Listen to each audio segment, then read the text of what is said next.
ब्रजेश शुक्ला जी जाने माने पत्रकार थोड़ी देर में हमें ज्वाइन करेंगे, और वीरेंद्र सिंह जी हमारे स्टेटेड। बहुत शुक्रिया और धन्यवाद इस पर चर्चा में आप सबने शिरकत की। हीरो वाजपेयी जी, कार्यक्रम की शुरुआत मैं आपसे करना चाहता हूं। अब सिर्फ 375 दिन का वक्त बचा है देश में आम चुनाव के लिए।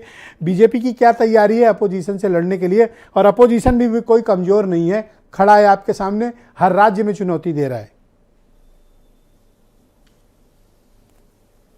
देखिए, बीजेपी की तैयारी आप जान रहे हैं कि हमारे पास एक भरोसेमंद चेहरा है जिसके नेतृत्व में लगातार 2 चुनाव में लोकसभा में हमें विजयश्री जनता ने दी है। जनता का आशीर्वाद हमारे साथ रहा है। हमारी नीति है उस पर, चाहे विदेश नीति हो, चाहे आर्थिक नीति हो, चाहे सामाजिक नीति हो, चाहे गरीबों के लिए हो, किसानों के लिए हो, महिलाओं के लिए हो, बेरोजगार, हर एक चीज नीतिगत निर्णय के तहत हो रही है। चाहे निवेश पे आप देख रहे हैं, और चाहे विश्व स्तर के पटल पर अगर आप भारत को तमाम जगह रैंकिंग में देखेंगे तो लगातार सुधार होता दिखेगा।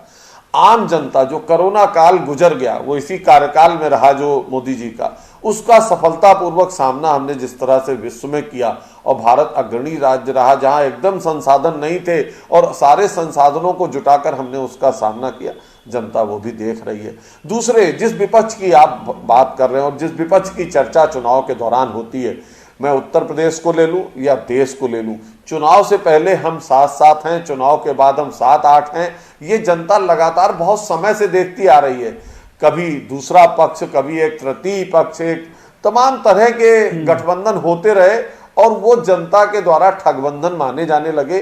धीरे धीरे जनता का विश्वास उतर गया। जातिवाद का जो मुलम्मा था, क्षेत्रवाद का जो मुलम्मा चढ़ाता था विपक्ष, वो धूमिल हो चुका है। हमने कास्ट, क्रीड, रिलीजन की पॉलिटिक्स खत्म कर दी।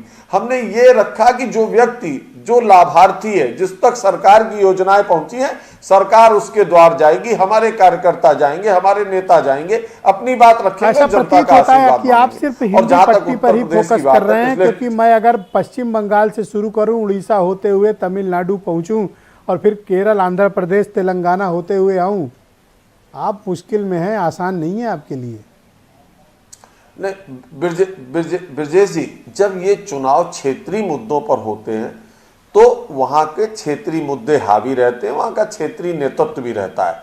लेकिन जब ये ब्रॉडर प्रोस्पेक्ट में आप राष्ट्रीय स्तर पे देखते हैं, तब वो तमाम वोटर्स जो क्षेत्रीय स्तर पे भारतीय जनता पार्टी को वोट नहीं देते, वो ब्रॉडर प्रोस्पेक्ट में देश चलाने के लिए कि देश कौन बेहतर चला सकता है, उसके आधार पर वोट पड़ता है। आप उत्तर प्रदेश में ले लीजिए, जो वोट अभी मिला है समाजवादी पार्टी को, एक कम हो जाएगा। जो वोट और दल पाए ये कम हो जाएगा, क्योंकि लोग मानते हैं कि अखिलेश यादव प्रधानमंत्री नहीं बन सकते। पश्चिम बंगाल में लोग मानते हैं ममता प्रधानमंत्री नहीं बन सकती। उड़ीसा में लोग मानते हैं पटनायक जी प्रधानमंत्री नहीं बन सकते। आप कैसे माने ले रहे हो? ये आप तो खुद ही घोषित कर ले रहे हो, उनको कोई मानता ही नहीं है। ये भरपूर वोट देते, आप तो स्वयं माने ले रहे हो। जी बात सुन ले, मेरे ख्याल से उनका पक्ष रखने के लिए भी लोग नहीं, मैं बता, आप वोट परसेंटेज देखिए ना उनका, कि लोकसभा में क्या मिलता और विधानसभा में क्या मिलता। उस वोट परसेंटेज से मैं कह रहा हूं, मैं कोई अपने आप मुंह मियां मिट्ठू नहीं बन रहा। वोट परसेंटेज देख लीजिए कि लोकसभा में वोट परसेंटेज क्या होगा और विधानसभा में, क्योंकि वहां क्षेत्रीय मुद्दे रहते हैं, क्षेत्रीय नेतृत्व रहता है। लेकिन एक बड़े स्तर पे ये राहुल गांधी के पीछे लड़ेंगे, ये ममता के पीछे लड़ेंगे, ये केसीआर के पीछे लड़ेंगे, ये जगनमोहन रेड्डी के पीछे लड़ेंगे, किसके पीछे लड़ेंगे ये सब? और सबके अलग अलग उद्देश्य हैं, अलग अलग परिवार हैं, अलग अलग जातियां हैं। हमारे पास मोदी है, तुम्हारे पास क्या है? यही आपकी ताकत है? नहीं, ये नहीं, हमारे पास वो 80 करोड़ लोग भी हैं जिन तक हमने लाभ पहुंचाया, सरकार की योजनाएं पहुंचाई हैं, और इस आपदा काल में हम लोगों के द्वार तक पहुंचे, वो योजनाएं हैं। हमने जनता से सीधा कनेक्ट बनाया है। क्षेत्रीय स्तर पे हो सकता है वो किसी को लाभान्वित कर देते हो अपने आशीर्वाद से, पर राष्ट्रीय स्तर पे आप फिर मान लीजिए पिछली बार की ज्यादा संख्या से आदरणीय मोदी जी प्रधानमंत्री बनेंगे। शुक्रिया आपका वाजपेयी जी। मैं कार्यक्रम को आगे बढ़ाता हूं। Krishnakant Pandey ji, out of turn आपकी बारी है। आप मुझे बताइए